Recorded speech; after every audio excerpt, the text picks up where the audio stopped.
Nós somos peregrinos a caminho do lar, rumo à eternidade, onde iremos morar com Jesus, nosso guia, nosso amigo e salvador.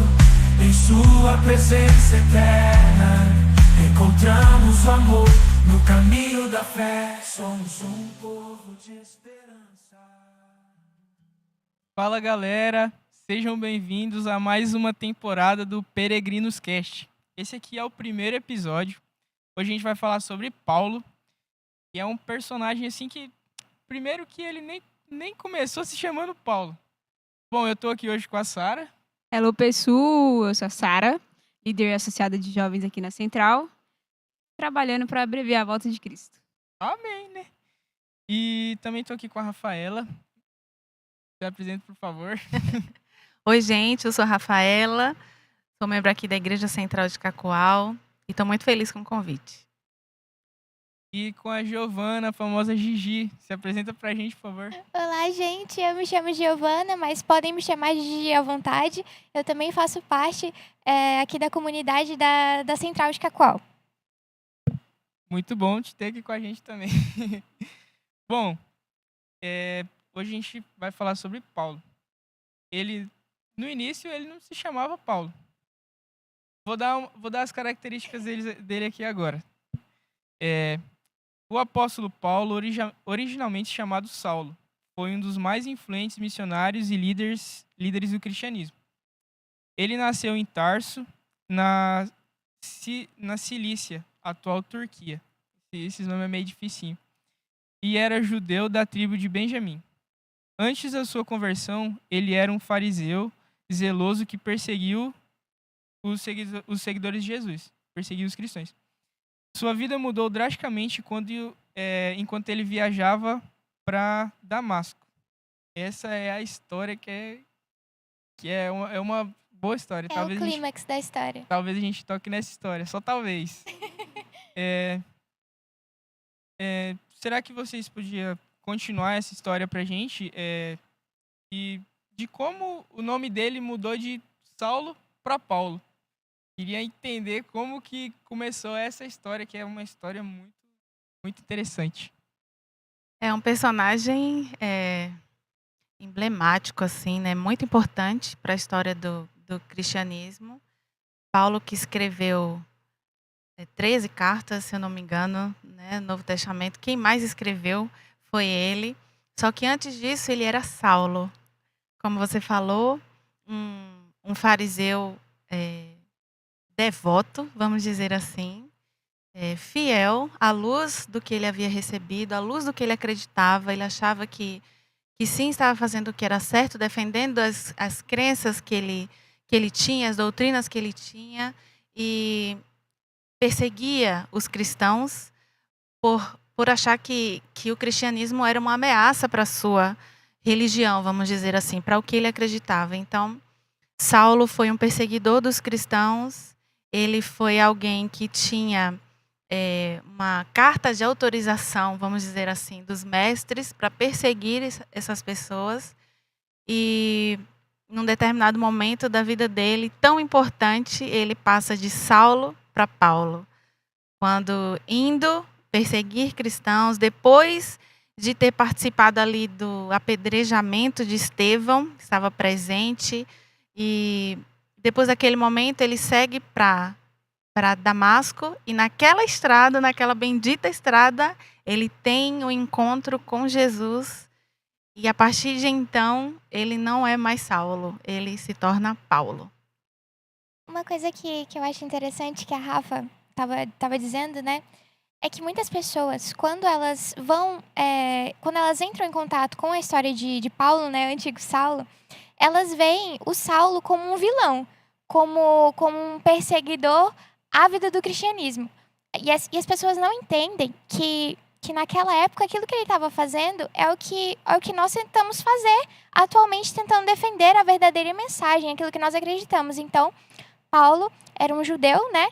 Ele já tinha contato com a Torá. Ele era um conhecedor da lei e ele tinha aquilo no coração dele de um jeito lindo.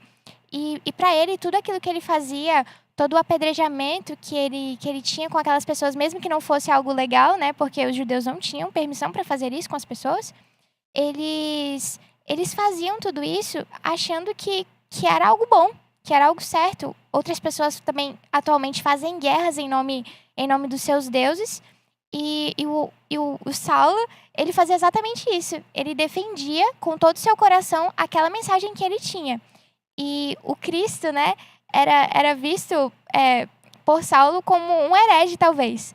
Porque era uma ameaça ao judaísmo tradicional. Então, ele começou ali e ele estava certo daquilo que ele estava fazendo. Não foi por mal, digamos assim. E ele precisou ter um encontro com Deus, o próprio Senhor falar com ele, para que os seus olhos, de fato, se abrissem para tudo aquilo que estava acontecendo lá nele. E uma coisa interessante nessa história de Paulo é que, assim, como a Gigi falou, ele não fez por mal, ele não achava que estava fazendo errado. Ele acreditava naquilo. E como Paulo, antes Saulo, muitas pessoas creem à luz do que receberam, como eu falei, que estão fazendo certo, que estão seguindo certo, que não estão desobedecendo, que estão fazendo a vontade de Deus. São pessoas sinceras, né, no seu coração, na sua vida com Deus, na sua intimidade com Deus. Mas o que é muito interessante, é muito válido, é muito especial é saber que os olhos do Senhor estão sobre essas pessoas e que, assim como o Senhor teve um encontro com Saulo naquele dia, naquela estrada, essas pessoas também podem ter um encontro com o Senhor e ter a vida transformada por Cristo, né? Eu gosto muito de Paulo, né? Paulo é top demais. E eu gosto muito, uma das características de Paulo, das tantas que ele tem, é a devoção dele. Cara, pra mim, Paulo era, nossa senhora, mano, sensacional. E essa devoção, e ele era um homem erudito, né, conhecedor, muito inteligente. Então, assim, ele defendia aquilo que ele conhecia, como vocês falaram. E a devoção dele para o bem ou para o mal, ela era muito forte. Muito forte. Então, eu acho que isso é uma coisa que eu olho muito, eu falo, nossa, como eu queria ter a devoção de Paulo. Porque quando ele fala que o viver é Cristo e morrer... Gente, para mim é uma das frases mais lindas da Bíblia. Depois daquele versículo que fala que lhes enxugará do olho toda lágrima. Quando ele fala que viver é Cristo e morrer é lucro, nossa, é muito bonito. Então, ter essa devoção... Exatamente. Ter essa devoção de... O sofrimento, ele não era um... É óbvio, né? Sofrer é muito difícil, mas para ele era... Cara, o tanto de sofrimento que ele passou, e ainda assim, em nome de Deus, é uma devoção tamanha e extraordinária, que se eu tivesse metade da devoção de Paulo, nossa, minha vida tava outra. É uma entrega muito especial que Paulo faz em todos os momentos da sua vida pelo Deus que ele servia. Antes, como um fariseu, né? Ele dava tudo que ele podia, todo o seu tempo, a sua dedicação ali nos estudos das palavras e tal. E depois, ele continua fazendo isso pelo Cristo que ele acabou de conhecer. Ele em momento nenhum, ele deixou todo esse amor, toda essa paixão, toda essa devoção pelo Deus que ele servia. E ele tinha foco. Ele teve um real encontro com o Senhor. Ele entregou a vida de verdade, ao ponto de poder dizer, olha, viver olha, eu quero é Cristo, né? Então, assim... Mas uma coisa, Sara, que é interessante é que, assim, você falou, nossa, se eu tivesse, a gente pode ter, né? Isso que muitas vezes pode nos pegar, assim. A gente olha para Paulo e vê ele muito além, muito acima. É claro que ele era um homem erudito, ele foi educado e formado aos pés de Gamaliel, ele sabia falar muitas línguas, ele tinha informações e orientações e a respeito de muitas coisas, ele sabia muitas coisas. Tanto é que ele falava um pouco difícil, né, nas cartas dele, né, Gigi? Ele fala de um jeito que até Pedro fala assim, né? Nossa, mas Paulo fala muito difícil, não dá para entender o que ele diz. Porque ele, de fato, era uma pessoa muito culta. Mas ele tinha um objetivo, ele tinha um foco. Viver para Cristo. Morrer para mim é lucro, eu quero Cristo. Então, do jeito que ele fez, do jeito que ele viveu, do jeito que ele teve essa devoção, nós também podemos ter. Nós também temos a oportunidade de ter. Mas, para isso, nós precisamos pagar o preço que a ele, naquele momento, foi oferecido e ele aceitou pagar. Muitas vezes nós não queremos pagar, a gente acha caro o que o Senhor nos pede, o que uma vida com o Senhor nos pede, as coisas das quais a gente precisa abrir mão, as coisas, o foco que a gente tem às vezes fica distorcido, mas se a gente tiver o mesmo foco de Paulo, o mesmo desejo, a mesma entrega, a mesma sinceridade, a gente pode conseguir chegar, não sei no nível de Paulo, né? Porque realmente a gente olha para Paulo e a gente se vê tão pequenininho, mas o Deus que realizou na vida de Paulo é o Deus a quem a gente serve. E ele também pode fazer grandes coisas na nossa vida através de nós. Tem uma música que me lembra muito Paulo, assim, toda vez que eu escuto, me vem Paulo na mente, que é um trecho da música que fala... Nossa, agora esqueci a música. É por ele que eu estou gastando a minha vida, perdendo tudo por amor e com alegria. E eu acho que isso resume muito a vida de Paulo, assim, essa devoção dele. Não era só porque eu amo a Cristo e eu entendo a palavra dele, eu tenho conhecimento sobre a Torá ou os livros bíblicos. Não, é porque eu tenho relacionamento. Ele tinha muita intimidade com Deus, assim. Paulo era uma pessoa que, pelo menos na minha visão, ele prezava muito pela intimidade, tanto com Deus quanto com os amigos dele, assim. Ele tinha uma intimidade muito grande com aqueles que compartilhavam a vida ministerial, a carreira ministerial. Então, essa intimidade fez com que ele gastasse a vida dele, se é que a gente pode dizer assim, né? Porque você não gasta a sua vida com Deus, mas ele estava disposto a, de fato, pagar o preço que precisasse para viver com Cristo, para ter esse relacionamento que ele tanto prezou e ele tanto guardou ali para ele, né? Gente, assim, eu não sei nem muito o que falar, porque quando eu vejo o contraste da vida de Saulo para a vida de Paulo, é uma mudança quase que extrema, total. Ele foi de caçador de cristão para pescador de homem. Ele foi de caçador para caça. Exatamente. Será que ele já tinha, por ele ter aceitado essa missão, será que ele já tinha um vislumbre da missão dele, sobre o que ele iria alcançar no futuro com as cartas? Será que ele já que nesse momento da transformação dele, será que ele pôde sentir o poder de Deus dele realmente agindo nele, sabe? Poxa, eu vou aceitar essa missão porque esse é o meu propósito. Eu estava nessa vida, só que no caminho para Damasco eu encontrei o meu verdadeiro caminho. Talvez ele não estava indo para Damasco, ele estava indo para Cristo. Realmente para Cristo. Eu não sei se ele tinha essa dimensão de tudo que ele ia passar, de tudo que ele ia sofrer, mas de tudo também que ele ia conquistar para o Senhor. Mas eu acredito que é bem como a Sara falou, ele foi construindo essa relação de intimidade com o Senhor, e a cada passo que ele dava, a cada igreja que ele fundava, a cada pessoa que ele ganhava, ele ia se fortificando, ele ia se fortalecendo, e ele ia se disponibilizando mais para o Senhor, né? Ele ia dizendo, Senhor, eu cheguei até aqui, daqui para frente, o que é que o Senhor quer que eu faça? E, de fato, ele sofreu muito, mas ele conquistou muito. Talvez na mesma proporção do sofrimento dele, houveram as conquistas que ele obteve por amor a Cristo e para o reino. Eu não sei se ele tinha essa dimensão do que ele ia passar, do que ele iria ser, mas eu acredito que à medida da caminhada dele com Cristo, ele pode ter sido preparado para isso, né? De fato, o ponto-chave de todo esse resultado que a gente vê hoje, das 13 cartas, e de todo o ministério que Paulo construiu, foi o relacionamento íntimo com Cristo. É muito louco ver como que Paulo tinha uma noção tão próxima do amor e da presença de Jesus, que é quase como se fosse eu e a Rafa aqui. É como se Jesus e Paulo andassem um do ladinho do outro o tempo todo. E esse relacionamento, ele precisa de dedicação. Eu ia acabar comentando quando a Sara falou que teria vontade de ter essa vida íntima, e eu também tenho.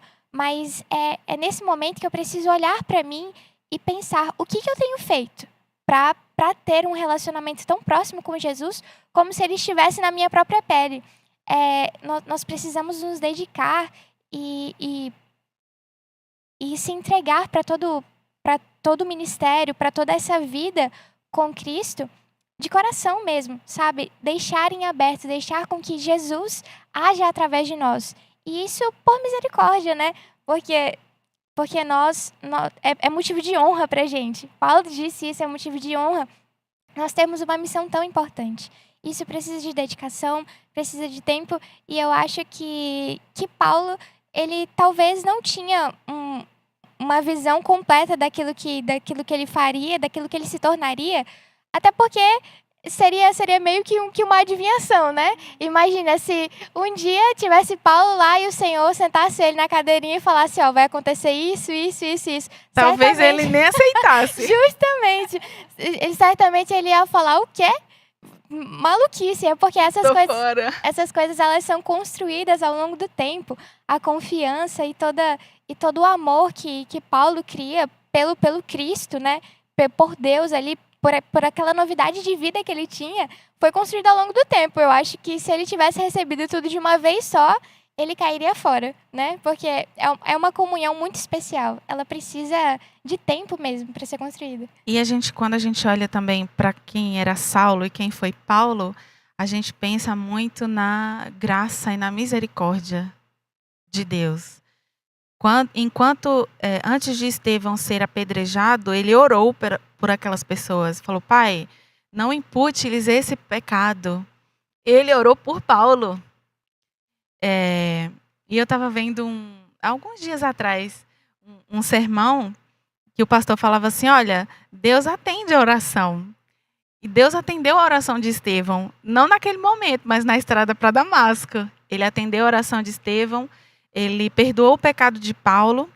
E quando tudo aquilo acontece, quando ele fica cego, quando ele vai e fica sozinho 3 dias e cego e sem ninguém, aí a gente olha para Paulo e cadê aquele erudito? Cadê aquela pessoa que sabia tanto? Para que servia agora ele falar tantos idiomas, ele saber tantas coisas? Se naquele momento ele estava cego, ele estava sozinho e ele estava dependendo de alguém. Então, assim, Deus olhou para Paulo, para Saulo, com misericórdia. E até Ananias fala assim, quando o Senhor diz assim, olha, vai lá, que eu preciso que você vá lá falar com o Saulo. Eu acho que Ananias fez assim, quem? Saulo? Mas que Saulo? De Tarso? Ele lá. Aquele? Senhor, se eu vou lá não, que vai me matar também. Aí eu acho que Deus falou assim, não, vai lá, que vai dar tudo certo. Ele para mim vai ser grande instrumento, poderoso instrumento. Então, o Senhor olha e enxerga aquilo que nós podemos ser nas mãos dele.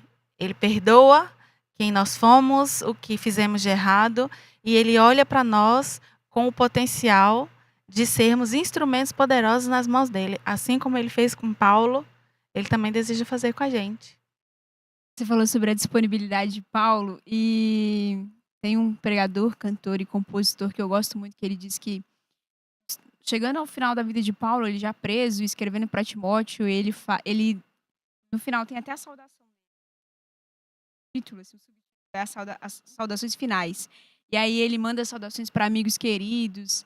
E aí Marco Teres faz um paralelo a Cristo, que chegou no fim da vida e se preocupando com o outro. E aí, ali, Jesus crucificado, já ele olha para João e fala, filho, eis aí a tua mãe, mãe, eis aí o teu filho. Ele já, para perder a vida e se preocupando com Maria, se preocupando com o discípulo. E Paulo também, né, se preocupando com amigos queridos. E aí ele fala para Timóteo, olha, vem antes do inverno, porque eu quero te ver.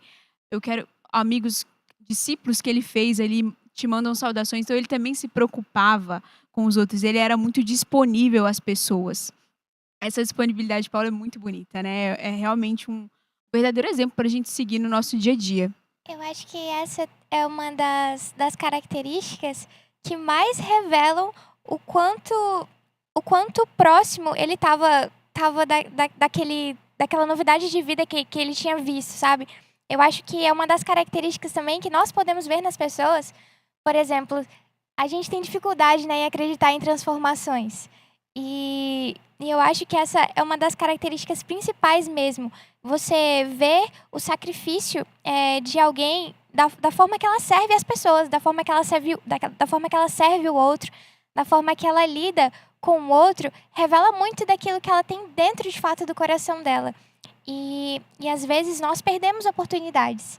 Nós perdemos mesmo oportunidade de sermos bons cristãos quando nós destratamos alguém, quando nós tratamos de uma forma rude, sabe? Às vezes a gente não tá num bom dia, mas a gente esquece que aquela pessoa não tem nada a ver com isso, sabe? Nós precisamos mesmo nos dedicar ao serviço do outro. O ministério sacrificial, sabe? É completamente dedicado ao amor ao próximo. Jesus fez isso o tempo todo, Paulo também, e isso precisa ser trazido para nós, para a nossa vida. Nós precisamos, de fato, servir. E é nesse serviço que nós encontraremos emancipação, que nós, de fato, nos libertaremos das coisas que nos prendem aqui, quando nós olharmos mais para o outro e deixarmos nós de lado, de fato. E eu acho interessante como ele constrói essa relação também com os discípulos que ele faz. É interessante pensar que na nossa caminhada a gente precisa fazer discípulos. Esses discípulos serão aqueles que estarão conosco na nossa caminhada, nos ajudando e nos fortalecendo nos momentos difíceis também, nos momentos de dificuldade. A gente precisa, porque a gente vai ter momentos de dor, a gente vai ter momentos de sofrimento, e a gente precisa das pessoas. Então, é interessante como Paulo não guardou para si, quis fazer com que as outras pessoas conhecessem, quis fazer discípulos, e além de discípulos, fez amigos e até filhos, né? Ele fala, Timóteo, o meu filho, Tito, meu filho. Como ele ficou triste quando Demas vai embora. Ele fica frustrado, decepcionado, angustiado porque Demas vai embora.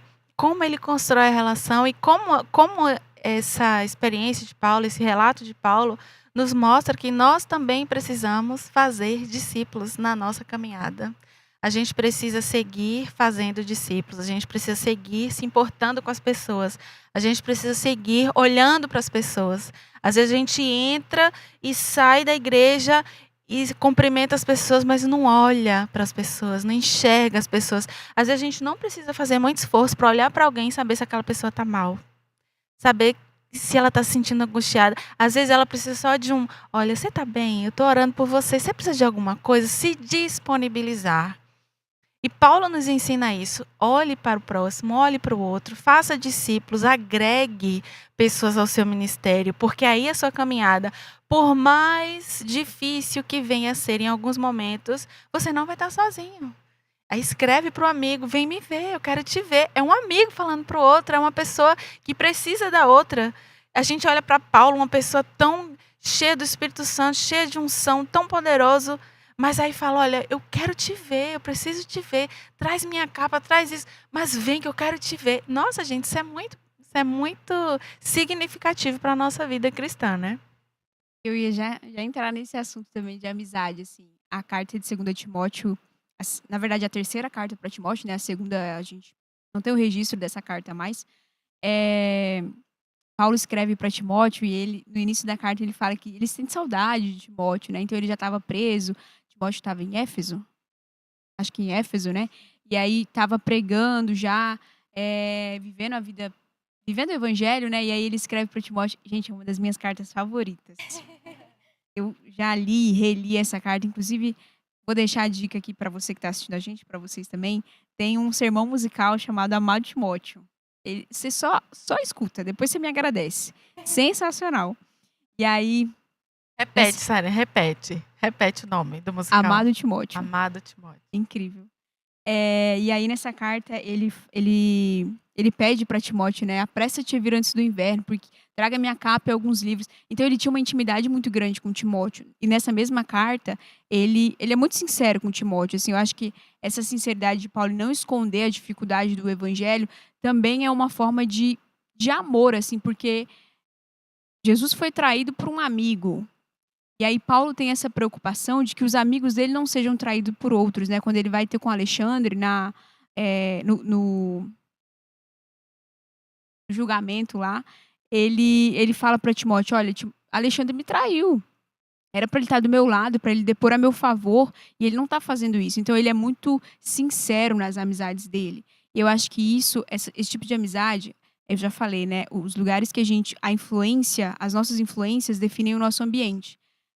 Como que é para vocês terem amizades que sejam tão sinceras, ao ponto de, às vezes, ser duro com você, ou que eu espero que essas amizades nos levem para mais perto de Cristo, né? Mas hoje é muito difícil a gente ter amigos de verdade, né? Que estão com a gente nos bons e nos momentos ruins também. Como que é para vocês, vendo essas amizades de Paulo, ter essas amizades para que também levem vocês mais perto de Cristo?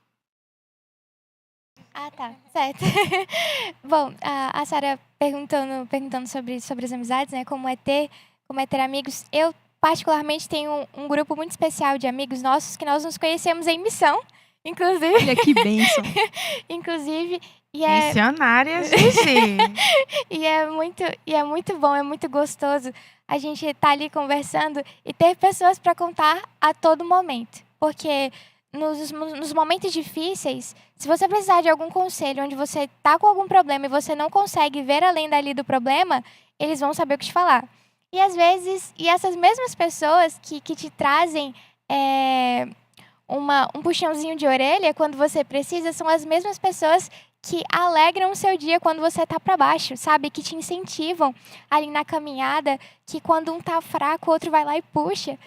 E isso é algo muito especial, é algo completamente do céu, sabe? É completamente diferente das outras amizades, a gente tem liberdade, a gente se sente abraçado de fato, e caminhando para o céu todo mundo junto torna tudo muito mais fácil. E acho que é por isso mesmo que em todos os momentos onde Jesus enviava pessoas, ele nunca enviava alguém sozinho. Sempre iriam de 2 em 2, ou até mesmo algum grupo, né? Mas as duplas eram mais fechadas ali, porque é necessário que nós tenhamos boas companhias do nosso lado. Porque quando a gente está sozinho, é muito difícil.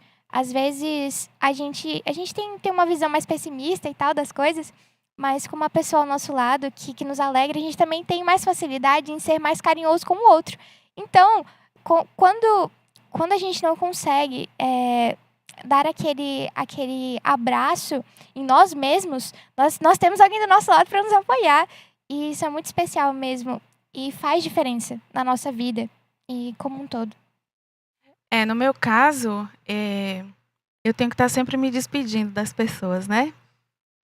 Você não sabe, eu sou esposa do pastor Roberto, pastor da Igreja Central de Cacoal. Então, minha vida é sempre assim, me despedindo.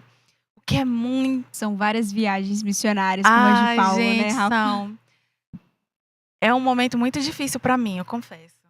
Mas assim, Deus, ele é muito, muito misericordioso com a gente, porque é um processo. Quando a gente chega num distrito novo, até a gente conhecer as pessoas, até as pessoas assim se sentirem à vontade com a gente, se identificarem com a gente criar laços, a gente começar a fazer parte da vida daquelas pessoas, leva um certo tempo.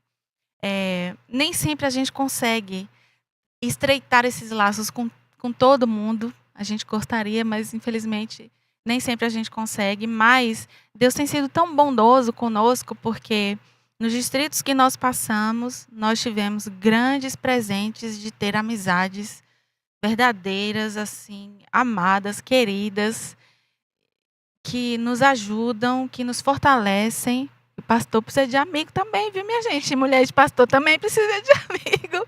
Fica a dica. Chamem ele para almoçar no sábado. Me chamem para almoçar no sábado, me chamem para tomar um açaí que eu vou. Mas assim, é sempre muito bom. Essa troca é sempre revigorante. Quando a gente se despede é muito difícil, mas graças a Deus eu consigo manter contato com muitas dessas pessoas, com muitas dessas ovelhas, e puxo a orelha delas em alguns momentos. Rafa, manda mensagem para mim. Rafa, você nem sabe, é assim, assim. E aí eu falo, oi? Aí a pessoa já, oi? Eu digo, olha, não, assim, tá errado esse negócio aí. E assim, é muito bom poder criar essa intimidade, esse relacionamento, ter pessoas com quem contar. Paulo tinha pessoas com quem contar. Ele estava sozinho, ele estava preso, mas ele tinha com quem contar. Ele tinha para quem escrever. Ele tinha pessoas de quem ele sentia saudade e pessoas que faziam com que ele estivesse mais próximo de Deus, sim, porque quando ele escreve assim, olha, cuidado, orientações, ele está ali estimulando o espiritual dele e também favorecendo, ensinando e tentando fortificar o espiritual do outro, né? Então, ter pessoas na nossa caminhada é fundamental. As boas amizades são de fato um presente, né, do Senhor para nós. Exatamente. Bom. Como que eu vou introduzir isso aqui? Fiquei até com medo. Paulo, a gente entendeu como Paulo era e como Paulo tratava seus amigos, suas amizades e tudo mais. Só que como que Paulo acabou sendo preso? Se ele era uma pessoa tão amável, que se doava pelo outro, como Paulo acabou preso? Que coisa, né? Mas meio que acontece nos dias de hoje, né? Tem gente que é tão legal, que é tão boa, mas às vezes é traído, às vezes, né? Puxam o tapete, falam coisas que não são verdades a respeito daquela pessoa. Infelizmente, assim como Paulo, nós estamos suscetíveis, né?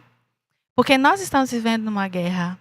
Nós estamos vivendo um grande conflito do bem contra o mal. E infelizmente, o inimigo das nossas almas, o inimigo do Senhor, o nosso inimigo, ele vai sim providenciar, ele vai prover situações para que nós sejamos atacados.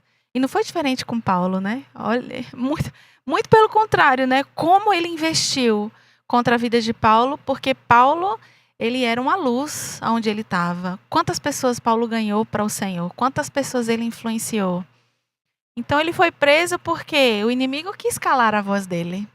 Ele foi preso porque o inimigo não conseguia combater a Paulo, porque o Senhor usava Paulo poderosamente.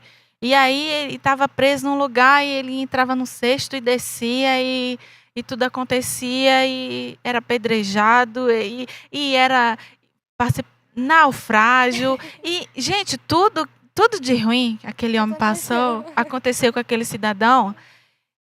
E ainda assim ele firme. E ainda assim, eu estou preso. Gente, eu acho lindo quando ele fala, eu não sei se é Timóteo, eu não sei se é Tito, ele fala assim, olha, eu estou preso, mas a palavra está livre. Eu estou preso, mas o Senhor está livre. Eu estou preso, mas o Senhor continua sendo proclamado. Então, ele foi preso, mas o Senhor estava livre. E até através da prisão dele, o Senhor não deixou de ser proclamado. Vale o Danilo comentou, né? Paulo tão bonzinho, meu Deus. Se doava tanto pelo outro. O que aconteceu, né? Para ele ser preso. É porque nós precisamos nos lembrar que tudo isso que aconteceu ia muito além de Paulo. Ia muito além de Paulo só ser uma pessoa boazinha. A guerra espiritual estava acontecendo de fato. Satanás, de forma alguma, queria deixar que a mensagem do evangelho verdadeiro se propagasse para as outras pessoas. E isso é algo curioso, porque vocês já pararam para pensar por exemplo, por que na estrada de Damasco? Por que Saulo estava indo para Damasco? É porque Damasco ele era um centro comercial muito grande, muitas pessoas visitavam aquela cidade constantemente. E aí, se ele como perseguidor dos cristãos, se ele quisesse combater, se ele quisesse parar a mensagem de fato, de avançar, né, para outros lugares distantes, ele tinha que ir para Damasco. E foi justamente no caminho dessa cidade que Jesus o encontrou, que Jesus se revelou para Paulo. Então, todo esse negócio ia muito, muito além de Paulo só ser bonzinho. A guerra espiritual acontecia de fato. Então, ele poderia ser uma pessoa boa ou ruim. Se ele era um evangelista de fato ali de Jesus, coisas ruins iriam acontecer com ele, porque a mensagem que ele estava levando era uma mensagem que incomodava as pessoas. A verdade, ela incomoda. E então, os fariseus, as pessoas que defendiam, né, o judaísmo tradicional, elas Satanás faria de tudo para combater mesmo. Não tinha jeito. Ele poderia fazer o que ele quisesse, mas de alguma forma ele enfrentaria provações a partir do momento que ele se dispôs a ser um evangelista de Cristo. E voltando também, eu acho que também dele ter sido preso, sofrido tanto, é essa devoção dele. Porque quando você tem princípios inegociáveis, você sofre, você vai pagar o preço por não abrir mão de um princípio, por não abrir mão de uma crença. E eu acho que essa carta de 2 Timóteo é uma verdadeira convocação para que Timóteo, inclusive ele vai falar, Timóteo suporta as aflições, seja um verdadeiro evangelista. Então ele estava sendo muito sincero com Timóteo, olha, você vai sofrer, meu amigo. Mas a vida cristã, ela não é um mar de rosas. Cristo sofreu, por que eu e você não vamos sofrer? Então esse sofrimento todo é muito pelos princípios dele, né? Eu acho que essa carta, ela é, na verdade, é como se ele perguntasse assim, Sara, você tem certeza que você quer esse evangelho? Porque ao ponto, quando você começa a se perder em Cristo, você vai ter que reconfigurar a sua postura pública e privada. Você vai ter que abrir mão de muitas coisas, de muitas pessoas, de muitos sonhos que você deseja, porque o meu ministério, né, o ministério de Cristo, ele não é um mar de rosas. Então, todos esses problemas, né, todos esses sofrimentos, é muito por conta dos princípios dele, por conta da devoção dele de acreditar e de bater o pé que não. Eu posso sofrer, eu posso sofrer um naufrágio, eu posso sofrer um apedrejamento, eu posso ser açoitado, eu posso ser preso, eu posso morrer. Mas a minha verdade, aquilo que eu acredito, os meus princípios e a minha devoção, ela continua. Então, quando a gente entende a verdadeira essência disso, é muito maior. Como a gente falou, é uma verdadeira guerra espiritual, né? Então, é muito maior do que Paulo, muito maior do que Timóteo, muito maior do que Pedro, que foi um grande apóstolo também. É muito maior do que todos nós, assim. É a verdadeira vida de Cristo, né? E a nossa vida como cristãos é assim, ela é baseada em escolhas. Ele escolheu continuar crendo no que ele cria, fazendo a vontade daquele que o havia enviado. E a gente olha para a nossa sociedade, para a nossa geração, e por tão pouco as pessoas abandonam a Cristo. Por tão pouco as pessoas negligenciam. Por tão pouco, sabe, as pessoas dizem não, as pessoas não querem mais. Por tão pouco, né? Então, quando a gente olha para a vida de Paulo, a gente vê que, de fato, os princípios estavam arraigados no coração e eram inegociáveis. Primeiro é Cristo. Não é minha vida, não é o meu conforto, não é o meu diploma, não é o meu trabalho. Eu não quero ser pesado a ninguém, vou construir tenda. Ele poderia ser uma pessoa de uma posição financeira muito incrível na sociedade em que ele estava, mas ele escolheu não usufruir disso para fazer a vontade de Deus.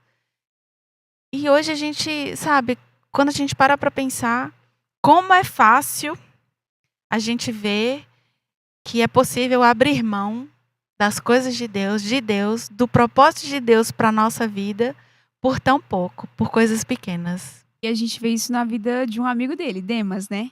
Que a Bíblia fala que ele amou o presente século, ele o abandonou porque amou o presente século. Então, realmente, é muito fácil a gente se perder. E se Demas abandonou o evangelho por amar aquele século primitivo, imagine a gente. Imagina então, é muito agora. fácil pra gente se perder nesse Sim. mundo que é tão assim, colorido, cheio de coisa pra gente Sim. ver, pra gente experienciar. Cara, é muito difícil mesmo. Eu acho que essa devoção, esses princípios arraigados de Paulo, é uma coisa que a gente precisa estar olhando sempre para que a gente não se perca. Porque não é fácil você viver o ministério. A Rafa sabe muito bem disso. Não é fácil você viver a vida ministerial. Mas você escolheu viver isso. Independente se você vai estar no sul ou no norte, você escolheu. Não, eu vou viver porque a minha vida, ela não depende de mim. Ela depende de Cristo. Né? Então, assim, é uma escolha mesmo. E é uma escolha difícil. Mas é uma escolha que, como o próprio Paulo fala, se você escolher viver isso, não tem como você não sair transformado e cheio do Espírito Santo. É verdade. Uma coisa que Paulo fazia era, ele não abria concessões.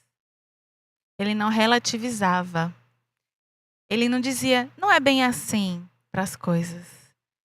As coisas de Deus eram prioridade na vida dele. E esse é um perigo que a gente no qual a gente pode cair, abrir concessões. Ah, mas não é bem assim. Ah, gente, mas peraí, você está sendo extremista. É tudo que o inimigo quer que a gente pense, que a gente do jeito que a gente age, do jeito que a gente fala, o que a gente come, o que a gente assiste, gente, tudo. A gente que não, mas o inimigo, ele nos bombardeia de todas as formas possíveis. E quando a gente abre uma concessão, a gente tende a abrir outra e outra e outra, e a gente negocia os nossos princípios se a gente não tiver cuidado. Então, como Paulo, a gente precisa estar, como a Sara falou, com a nossa devoção ao Senhor inegociável. Né? Nós precisamos nos esvaziar de nós mesmos, né? Porque senão o evangelho e toda essa coisa, ela se torna muito mais sobre nós, sobre o que nós queremos fazer de fato, do que Deus quer fazer através da gente, né? Porque senão nós não deixarmos as nossas vontades, os nossos desejos de lado, vira bagunça, né? Porque daí as concessões começam a ser feitas e começa não a ser o evangelho de Cristo, mas aí se torna o evangelho da Gigi. Já adaptei uma coisinha ali, já se torna o evangelho da Sara, do Danilo, da Rafa. E a gente tende sempre a modificar essas coisas, porque no fundo mesmo do nosso coração pecaminoso, nós queremos fazer a nossa vontade. E é muito difícil, mas é necessário. É necessário nós deixarmos aquilo que talvez nós gostaríamos muito de fazer por aquilo que Cristo quer que nós façamos. Hoje eu consigo ver, como vocês estavam falando, ele era muito determinado. Ele tinha o que ele tinha que fazer em foco e ele não abria mão, ele não tinha concessões em nada que ele ia fazer. E sobre se afastar, acabar se afastando do caminho. Eu vejo isso quando a gente tem amizade dentro da igreja, quando a gente faz amigos dentro da igreja. Eu acho que o jovem, sem amigos dentro da igreja, ele fica meio que perdido. Porque é muito fácil uma pessoa tá com tipo assim, pessoas que não fazem aquilo que condiz com os princípios, estando junto com outras pessoas que não têm os mesmos princípios. Então, qual seria o tipo de pessoa que Paulo escolhia para estar do lado dele, assim, na vida dele, no cotidiano? Porque se ele não tivesse pessoas também, se ele não selecionasse os amigos dele, como que ele conseguiria fazer tudo o que ele fez? Como que ele se manteve no foco, sabe? Como que ele foi tudo isso que ele foi, tendo esse ciclo de amizade? Essa rede de apoio. Ele teve uma rede de apoio muito boa. Como vocês veem? Paulo não fazia acepção de pessoas, né? Tanto é que ele dizia assim, olha, eu me fiz com pobre para ganhar o pobre, eu me fiz, né? Mas ele tinha um objetivo. Tudo que ele vivia era para que outras pessoas conhecessem a Cristo. Ele não se deixava influenciar por aquilo que aquela pessoa fazia ou vivia. Pelo contrário, ele tentava se aproximar para que ele influenciasse essas pessoas. Então, eu acho que Paulo ele buscava ter perto dele, na vida dele, pessoas que o aproximassem de Cristo, pessoas que o ajudassem a enxergar a Cristo, a estar mais perto de Cristo, pessoas que o apoiassem, não aquelas pessoas que viessem a falar para ele assim, besteira, Paulo, peraí, é só uma sexta-noite, ninguém tá vendo, vamos lá, é só um copinho, não, é só um site. Ele nunca se aproximaria de pessoas assim, porque essas pessoas o afastariam do Senhor. Então, eu creio que ele buscava amizades que fortaleciam o seu relacionamento com Cristo e que agregassem forças para que juntos eles pudessem alcançar outras pessoas para Cristo. E eu acho que é o que a nossa juventude, a nossa geração, ela precisa pensar. É ótimo ter amigos, é excelente ter amigos. Você vai deixar de ter contato com pessoas que não professam a mesma fé que você? Não. Mas que esse contato seja para influenciar essas pessoas, para que essas pessoas conheçam o Cristo a que você serve, que elas tenham vontade de conhecer o Cristo, que elas tenham vontade de estar mais próximas de você e não o contrário. E não que você tenha desejo, poxa, que interessante a vida daquela pessoa, né? Não, que seja o contrário, que as pessoas enxerguem em mim, em você, em todos nós, a nossa geração, como servir a Cristo, o que é viver para Cristo. Como que nós estamos mostrando a Cristo para as pessoas? Qual é o Cristo que nós estamos mostrando? Qual é a Bíblia que as pessoas estão lendo quando elas olham para nós, quando elas compartilham momentos conosco, quando elas estão junto da gente na sala de aula, no trabalho, na rua, na fila do banco? Sei nem se as pessoas vão para a fila de banco hoje em dia, né? Mas tudo bem, vão, né? Você estava hoje? O que as pessoas veem em você, né? Quando alguém pisa no teu pé, qual é o Cristo que você mostra para essas pessoas? Então, eu acho que a gente precisa se cercar de pessoas que nos aproximam de Cristo, que nos ajudam a olhar para Cristo, né? E que nos ajudam a ser melhores cristãos, melhores amigos, melhores filhos. E eu acho que Paulo ia nessa linha, né? Para continuar. Né, Gigi? É verdade. E isso é muito bonito, né? Porque daí as pessoas lá de casa, né, podem pensar: ah, não, mas aí entrou num jogo de interesse, né? Você só tá lá pra se beneficiar. Mas não, é uma troca mútua, né? É um negócio muito bonito. A gente acabou voltando, né, pro assunto das amizades. Mas é isso mesmo, a caminhada, ela fica muito diferente quando nós temos boas pessoas do nosso lado. Fica tudo mais fácil. Às vezes, é necessário que nós escutemos dos nossos amigos coisas que a gente não gostaria de ouvir, né? Mas isso faz parte também. Se nós tivermos aquele amigo que só adula a gente, pode pensar que tem algo de errado, pode correr mesmo, porque não é dessas pessoas que a gente precisa necessariamente. Nós precisamos de pessoas que sejam capazes de abrir os nossos olhos. E as pessoas só serão capazes de fazer isso, de nos ajudar, se elas também tiverem uma boa comunhão com o Senhor, né? Com Cristo, a qual nós servimos também. Gente, pra encerrar agora. Ah, Pra encerrar. já.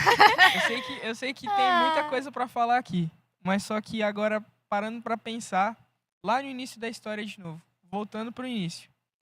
Se fosse você no lugar de Paulo, no lugar de Saulo, no caso, o que você faria, você sabendo da história dele já, mas como se você não soubesse, o que você faria se você recebesse um chamado tão direto quanto o dele? Eu quero saber disso pra gente poder encerrar, porque essa é uma dúvida que eu tenho e eu queria saber. Olha, Paulo foi desafiado, né? E é engraçado que Deus sempre chama as pessoas.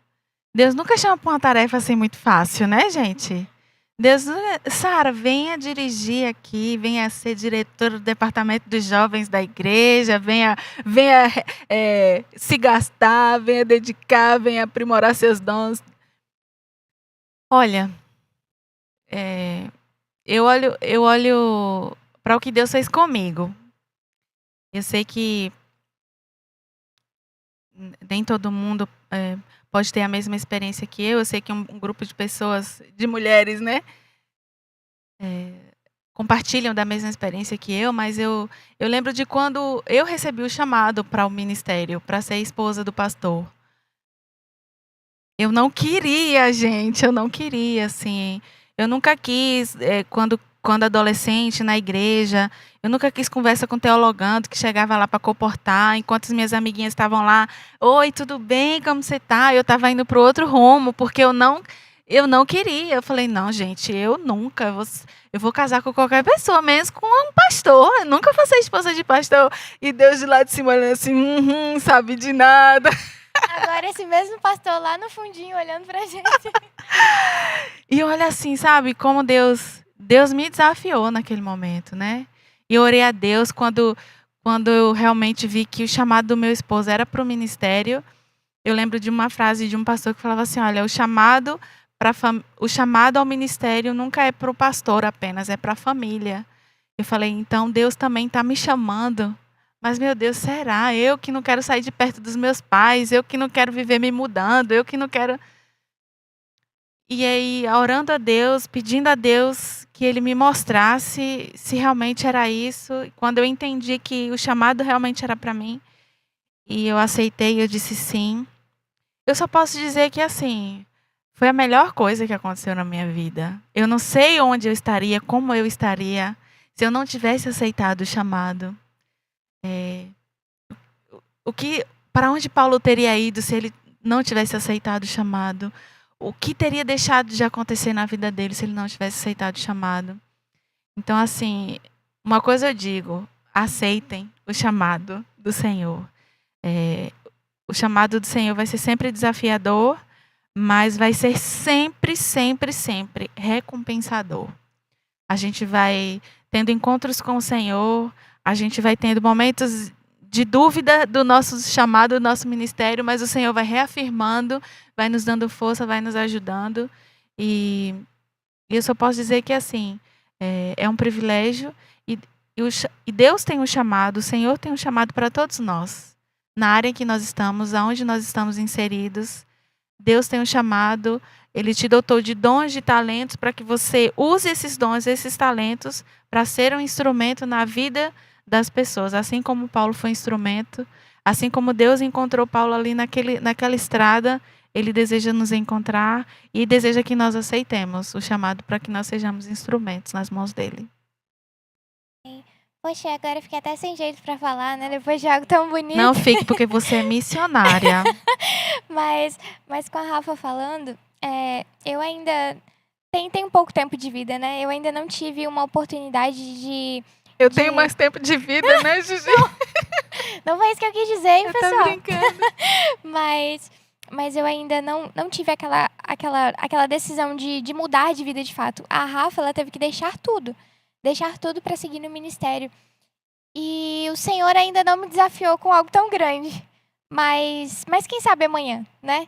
E eu espero, de coração mesmo, estar aberta para viver aquilo que o Senhor quer que eu viva. Mas acho que para que isso aconteça, é preciso dedicar tempo. É preciso colocar mesmo o coração, sabe? Em tudo isso, no Evangelho, em toda a mensagem. Mas que o Senhor me guie também. Eu espero que eu seja capaz, que eu seja corajosa o suficiente para aceitar quando o Senhor me deparar com um desafio grande, e que ele sempre manda no tempo certo, né? Talvez isso ainda nunca aconteceu porque eu não estou preparada, né? Mas eu tenho certeza que no momento certo o Senhor mandará, e essas coisas acontecem, é natural, desde decisões menorzinhas até nas maiores decisões, né? Que Jesus esteja aí conosco nesse caminho, com todos nós, né? A gente já tá caminhando pro final. Eu gostaria de ler um trechinho aqui do livro de 2 Timóteo, capítulo 4. Ele diz assim: prega a palavra em tempo oportuno ou não. Corrige, repreende, exorta com toda longanimidade e doutrina, pois haverá um tempo em que não suportarão a sã doutrina. Pelo contrário, cercar-se-ão de mestres segundo as suas próprias cobiças, como que sentindo coceira nos ouvidos. Se recusarão a dar ouvidos à verdade, entregando-se às fábulas. Tu, porém, Timóteo, você, sê sóbrio em todas as coisas, suporta as aflições, faz o trabalho de um evangelista e cumpre cabalmente o teu ministério. Esse é um conselho que Paulo deu a Timóteo, mas é um dos meus conselhos favoritos, e eu tento levar todos os dias para a minha vida. Qual conselho, para a gente já caminhar para o final? Qual conselho vocês teriam de Paulo, das cartas que Paulo escreveu, que foram marcantes para vocês? Precisa falar o versículo, que daí também é demais. Eu vou abrir aqui que eu tinha separado já, até tinha comentado com a Rafa.